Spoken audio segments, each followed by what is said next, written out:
Welcome to Slight Reliability, learning SRE one day at a time. I'm Stephen Townsend.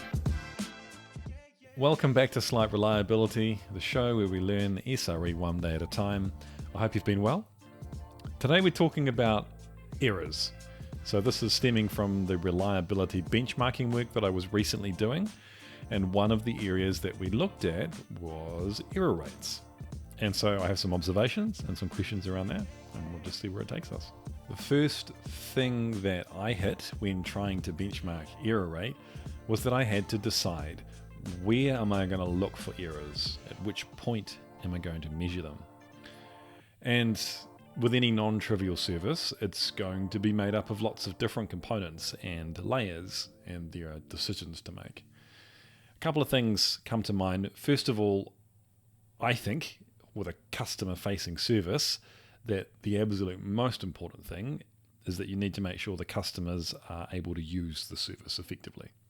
So any errors that focus on the customer, I think, should be the priority. And the second thing is that if you depend on external or third-party services, I think it's important to track the error rate of those to make sure that they are meeting the service level agreement that they've signed up for.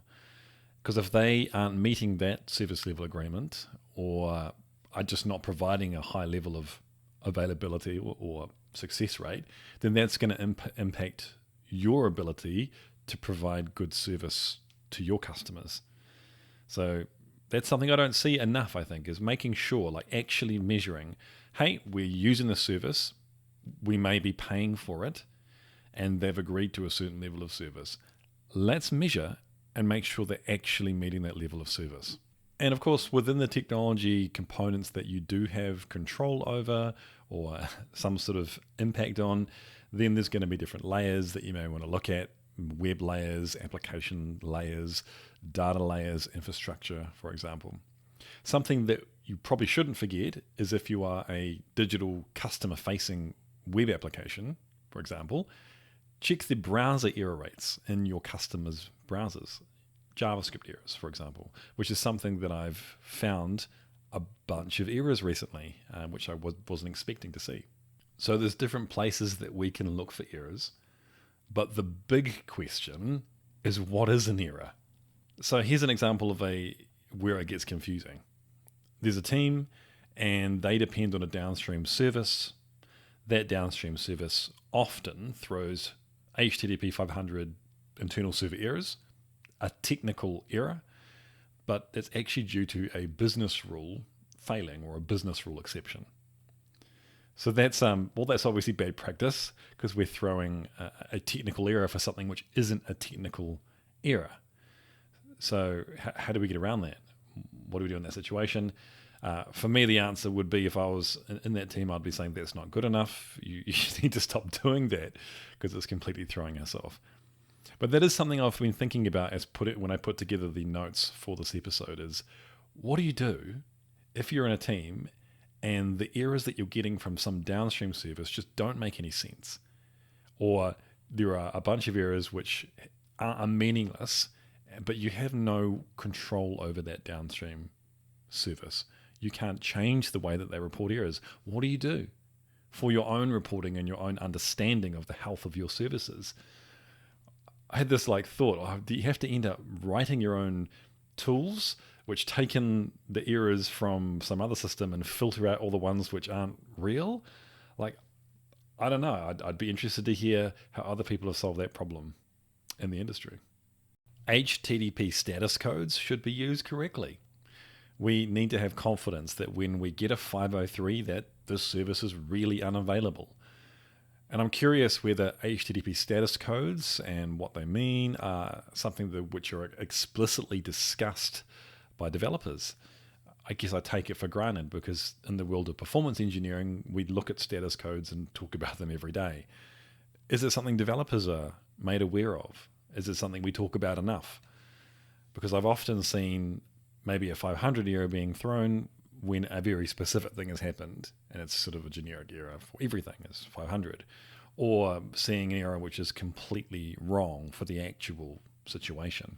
So I wanted to share an experience I had recently where, as I said before, I was working with a team and we were benchmarking their reliability, and we found an enormous number of JavaScript errors. So the customers in their actual browsers, Chrome or whatever they're using, were getting JavaScript errors by the millions every single day. And we found it and we were like, great, there's something that we can work on together. And the team's response in that to seeing this data was, yeah, but are those errors actually impacting the customer? Maybe they're not. Maybe we should just leave them. And that was surprising. I did not expect that response. And I guess in a way, there's a certain logic to it. If it's not impacting the customer, then it's not actually impacting our business so much. Maybe we shouldn't spend any time on it. And at that point, I was like, well, maybe we need to find some more information. We need to do some testing or some observing some more observability data to prove that this is actually impacting the customer. However, the more I thought about it, I thought, you know what? Even if the customer is not impacted by these errors, which they very well may be, it is impacting the team's ability to operate their services effectively.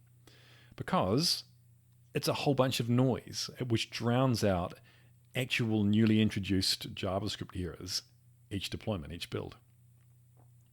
So I've talked about signal to noise ratio in the past, how with any observability or telemetry, there's a huge amount of data and you need to reduce the noise to find the signal, the thing which is the insight, which helps you make decisions and understand what's going on.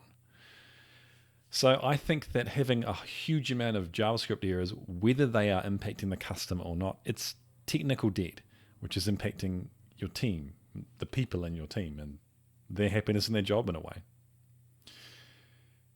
I think it comes down to having a culture of valuing improvement work. If there's constant pressure to deliver features, then this stuff slips, technical debt grows, and the price will be paid later. And that price could be a massive incident or a number of incidents or more cost to maintain the system which is falling apart. But it could also be the cost is losing good staff because they are fed up with not being able to deliver the level of quality in the services that they own and build because there's no time. It's just deliver features. Where's the time to improve and to simplify?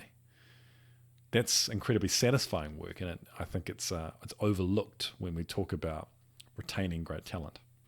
I've been talking about traditional server errors so far, an actual exception being thrown by an application or a piece of technology, but then there are the errors that we decide are errors.